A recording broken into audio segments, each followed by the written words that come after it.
Assalamualaikum warahmatullahi wabarakatuh. Perkenalkan, nama saya Fata Ganial Rauf, seorang mahasiswa dengan jurusan Sistem Informasi dengan NIM 052092613. Pada kesempatan kali ini saya akan mengerjakan tugas 1 dari mata kuliah Basis Data. Di sini saya diperintahkan untuk membuat sebuah ERD atau Entity Relationship Diagram dengan kasus di perguruan tinggi, yaitu di mana mahasiswa akan mengambil mata kuliah yang ditawarkan. Setiap mahasiswa mengambil minimal satu mata kuliah, namun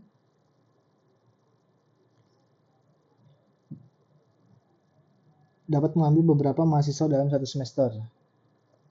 Dapat mengambil beberapa mata kuliah. Setiap mata kuliah hanya bisa diajar oleh satu orang dosen. Berarti satu mata kuliah cuma bisa diajar oleh satu orang dosen. Tapi satu dosen bisa mengajar banyak mata kuliah. Kita langsung saja. Tool yang akan saya gunakan adalah YED Graph Editor. Tampilannya kurang lebih seperti ini, saya sudah mendownloadnya. Nah, sebelum saya buat ERD-nya, ada beberapa tahapan-tahapan yang akan saya gunakan untuk pembuatan ERD ini. Tahapan pembuatan ERD. Yang pertama, kita harus mengidentifikasi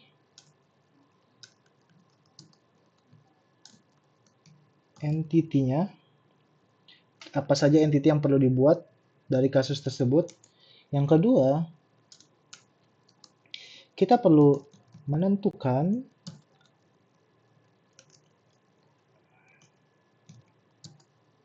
atribut dari setiap entity atau entitas, serta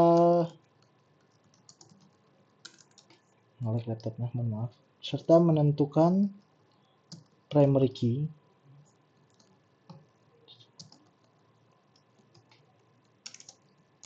Yang ketiga, setelah kita menentukan atribut dari setiap entitas dan menentukan primary key, kita perlu mengidentifikasi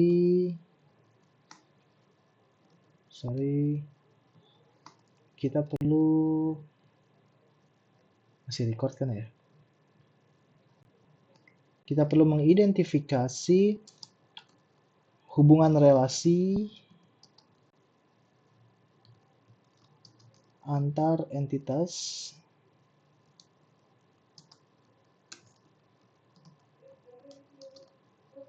dan menentukan foreign key.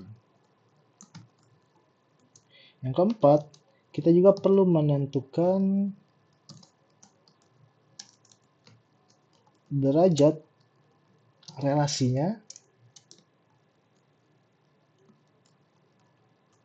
Dan yang kelima, kita melengkapi himpunan entity dan relasi serta menentukan atribut tambahan atau atribut deskriptif ya.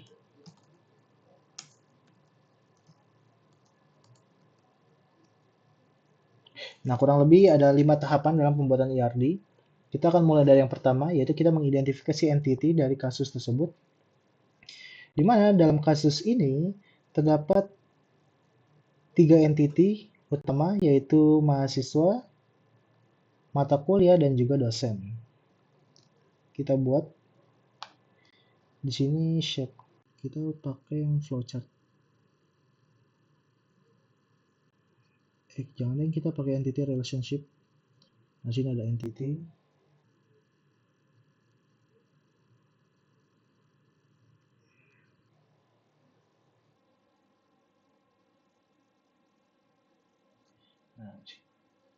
Sini mahasiswa, sini ada mata kuliah, di sini ada dosen. Oke, nomor 1 sudah.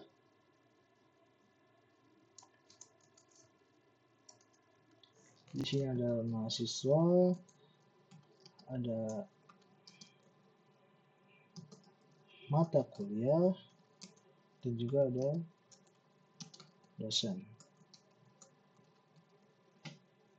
Kita identifikasi entitinya. Setelah kita mengidentifikasi entitinya, aduh, kenapa nih? Nah, nomor 2, kita perlu menentukan atribut dari setiap entitas. Oke, untuk mahasiswa, saya akan bikin atributnya ada NIM sebagai primary key.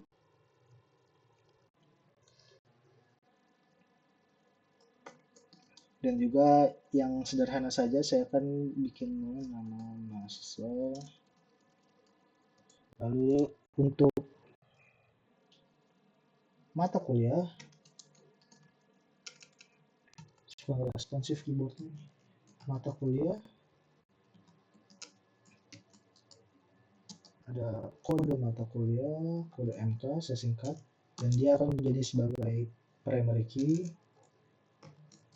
Dan juga ada nama mata kuliah. Untuk dosen, saya akan menggunakan NID, nomor induk dosen, sebagai primary key, dan juga nama dosen. Oke, kurang lebih seperti ini. Kita buat entity atribut. Nah, ini primary key. Nah, kita masuk sini, kita bikin ini jadi ini, kita copy, paste di sini, kita taruh di atas saja ya untuk ini, untuk primary key. Situ ada NIM, ada di sini kode MK.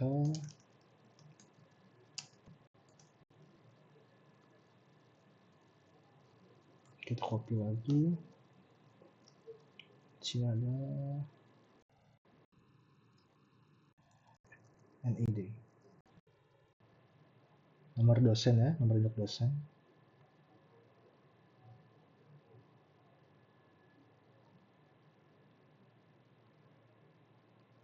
Nah, ini kita bisa tarik seperti ini. Sip.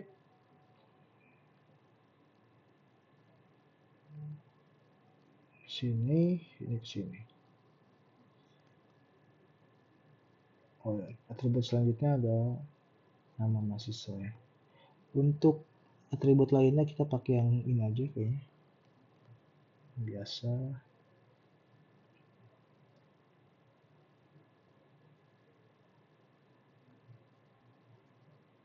Sini ada nama mahasiswa. Terlalu kecil ya hafalannya. Kita perbesar. Nah, kita gas ke sini, set. Kita copy, kita sini. Selanjutnya ada nama MK. Taruh besar ya, kita kecilin. Bisa kita garis. Sama di kiri ini primary key-nya kita taruh di kiri ya, biar rapi. Selanjutnya di sini ada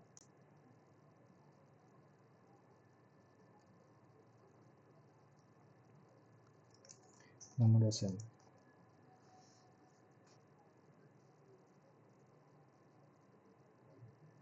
Nah, kurang lebih seperti ini.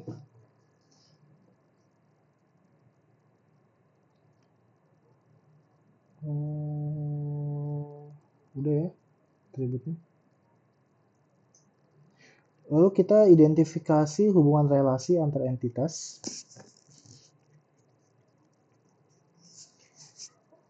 untuk menentukan Ferenczi. Oke. Setelah itu menentukan derajat relasi, melengkapi himpunan entiti dan relasi, serta menentukan atribut tambahan. Apa ini? Oh, atau deskriptif. Oke. Selanjutnya adalah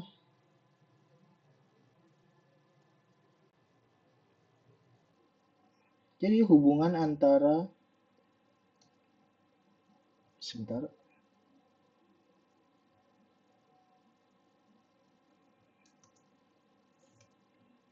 Ini kita geser dulu ya.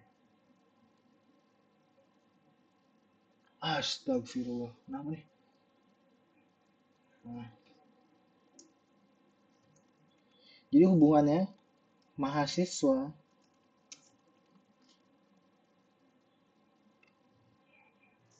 dengan mata kuliah itu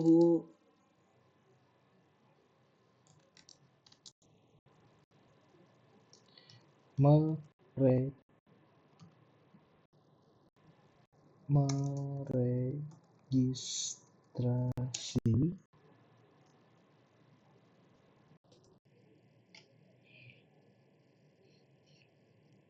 terus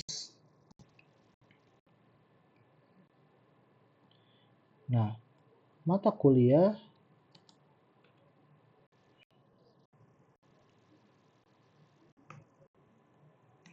dengan mahasiswa itu diregistrasi.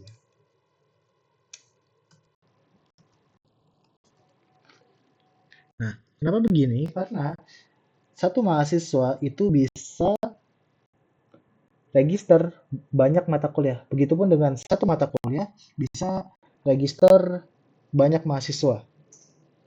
Berbeda dengan dosen, di mana kalau satu dosen itu dia cuma bisa satu dosen bisa banyak mata kuliah, bisa banyak mengajar mata kuliah, namun satu mata kuliah itu cuma bisa diajar oleh satu dosen.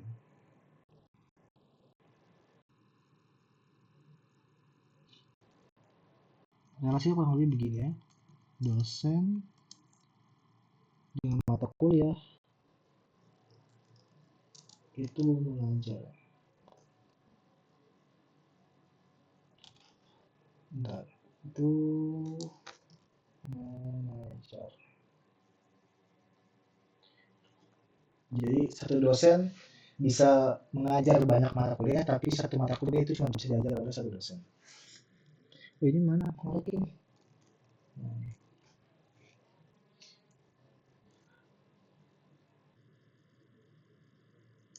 Nah, derajatnya sebelum kita lanjut ke buat IRD-nya, berarti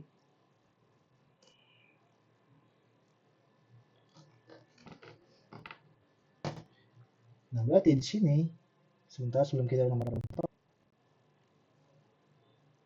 di sini tuh kayak ada sebuah relationship. Kita geser saja biar agak luas, yaitu meregistrasi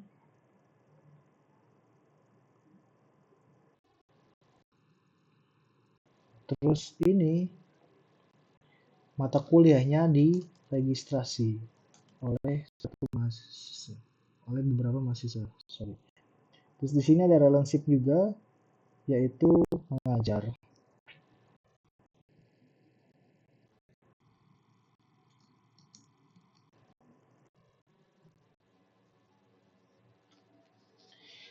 Kita bikin garis terlebih dahulu. Karena satu mata kuliah itu cuma bisa diajar oleh satu dosen, maka kok gini?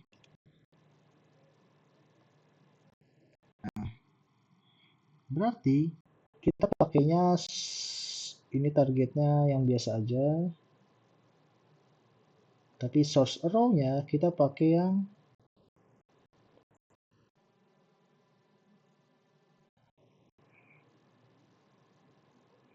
ini deh. Set. Nah, satu-satunya one to one. Karena satu mata kuliah cuma bisa diajar oleh satu dosen. Tapi satu dosen itu bisa mengajar banyak mata kuliah. Sehingga kita pakainya yang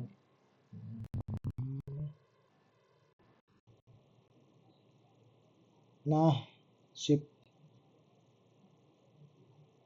Nah, jadi satu dosen ini cara baca gini, satu dosen bisa mengajar banyak mata kuliah,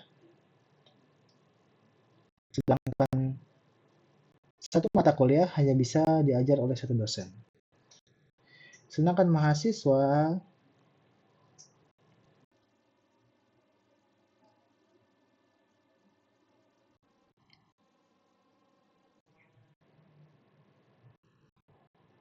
ya seperti ini.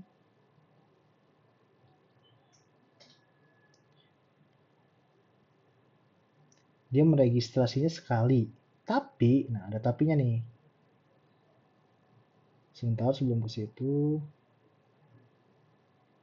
Ini juga sama. Diregistrasinya sekali.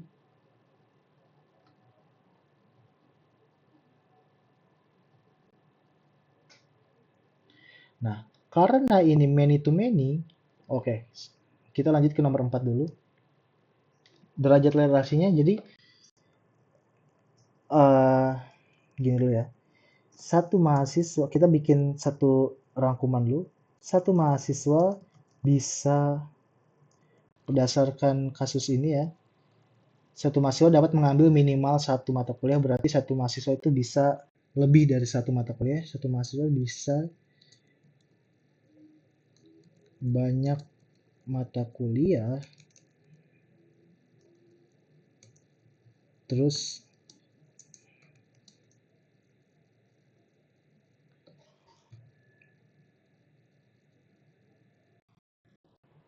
begitupun sebaliknya,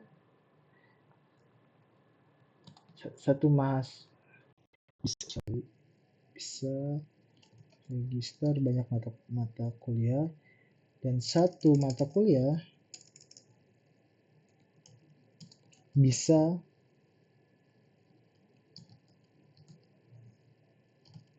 diregister oleh banyak mahasiswa. Kesimpulannya untuk ini satu ini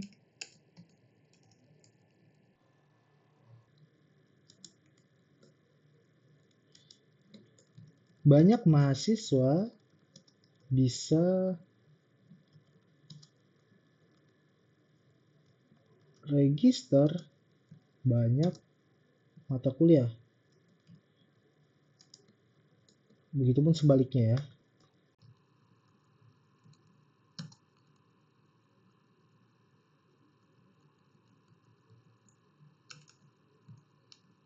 Sehingga dia akan mendapatkan derajat atau kardinalitasnya many to many atau banyak ke banyak.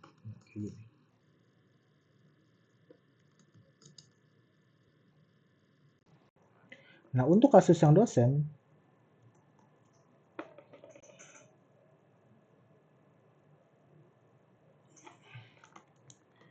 satu dosen itu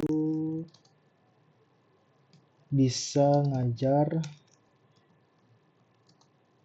banyak mata kuliah, tapi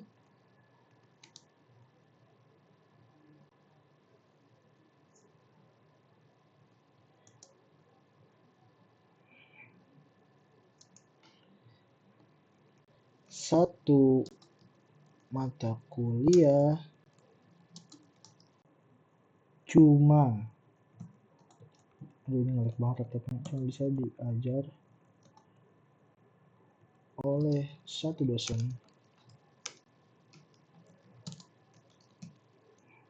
Simpulannya, satu dosen bisa, sebenarnya kesimpulannya gampang sih, ini tinggal ditulis lagi aja. Satu dosen bisa ngajar, sudah berapa menit saya recordnya ini? Sudah 20 menit ya. Mohon maaf kalau lama. Satu dosen bisa ngajar banyak mata kuliah,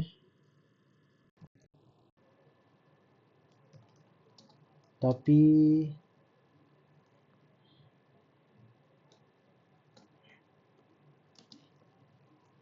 woi ngelag banget ini.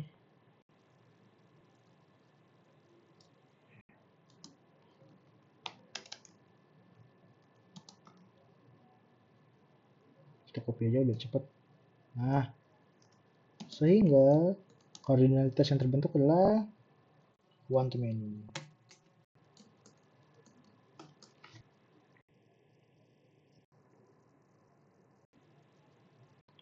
Nah, lengkapi ya.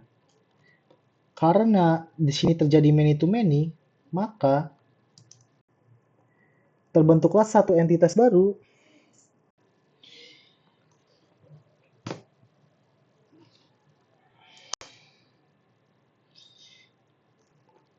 Terbentuk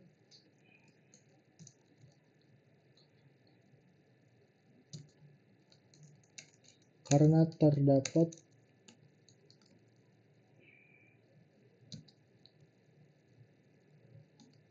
relasi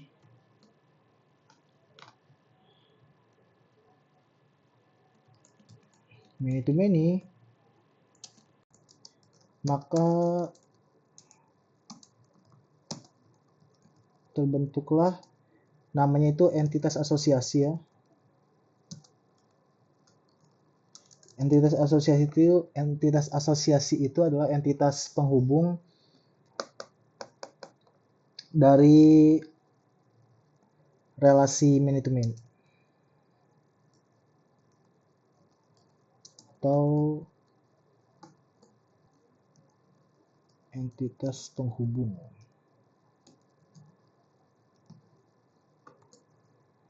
Ya, kurang lebih seperti itu.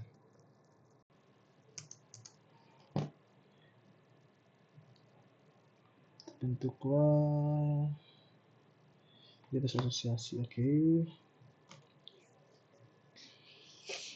Nah, untuk nomor 5,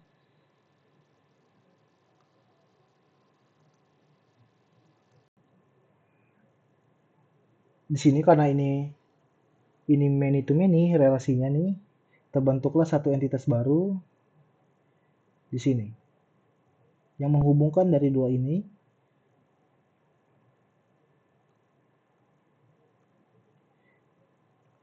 Katakanlah nama entitasnya registrasi MK, mata kuliah.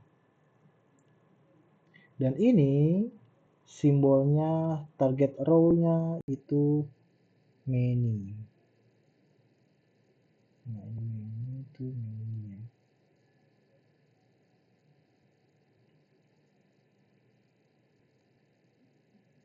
Nah, kurang lebih seperti ini. Terbentuklah satu entitas baru dari relasi many to many ini. Kita bisa menambahkan beberapa atribut. Untuk nomor 5 kan di sini ada nih, menentukan atribut tambahan deskriptif. Secara tidak langsung, entitas asosiasi ini terbentuk dua primary key atau sekaligus dua foreign key secara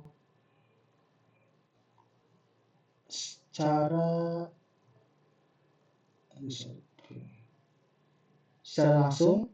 Gitu, di sini ada namanya name, maka di sini diperlukan atribut name, dan kedua di sini nama atributnya adalah kode MK. Secara otomatis dia ada atribut wajib, ada atribut ini, ada atribut wajib ini.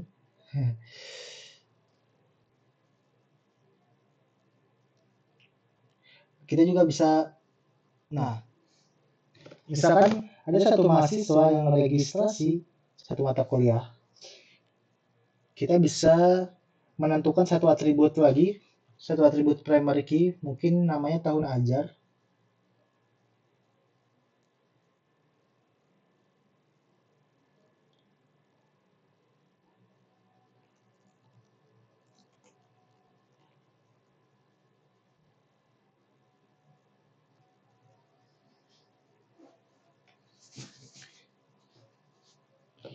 Kenapa bisa terbentuk satu ini sebenarnya ya primary key sekaligus foreign key ya. Nah, tapi kalau ini primary key saja. Kenapa bisa terbentuk seperti ini? Karena sebenarnya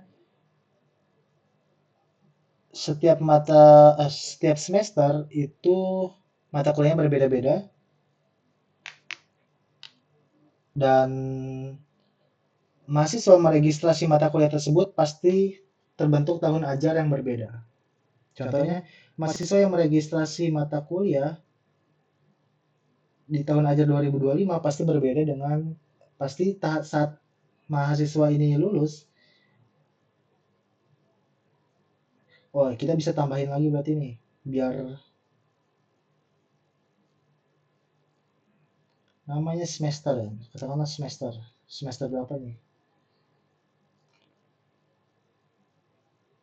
Aduh, sorry.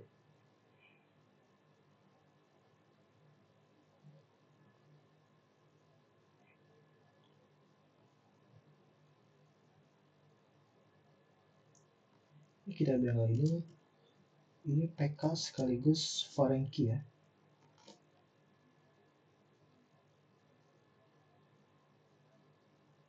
Bersama PK sekaligus foreign key. Nah, kita bisa bikin primary khusus, yaitu 2, dengan atribut unik, tahun ajar dan semester, sehingga proses registrasi mahasiswa dan mata kuliah ini unik, tidak ada konflik gitu. Ini kenapa pakai yang ini, sorry, harusnya pakai yang primary key itu.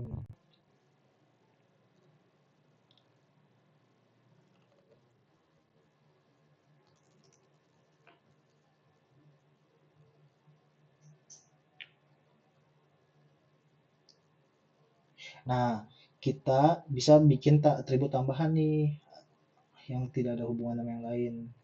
Misalkan setelah mahasiswa itu registrasi dan proses kuliah, mahasiswa itu pasti punya nilai dong. Nah, di sini bisa contohnya nilai mahasiswa.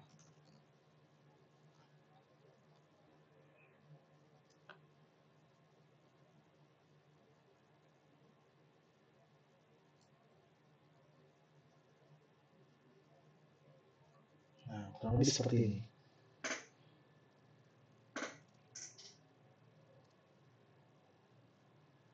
Kalian dapat relasi manajemen, maka temulah entitas asosiasi baru, yaitu namanya kita beri nama registrasi MK lah. Nah, di dalam entitas tersebut terdapat name sebagai primary key dan juga sekaligus foreign key, dan di sini juga ada kode MK, ada tahun ajar sebagai primary key only, sama semester ada primary key only, dan juga di sini ada nilai mahasiswa yang tidak ada relasinya dengan entitas lain. Kurang lebih seperti itu pembuatan IRD-nya.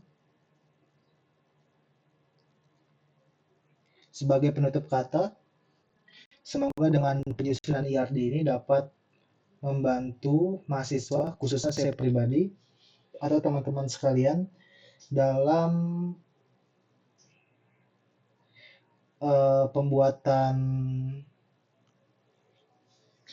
pembuatan DBMS ke depannya.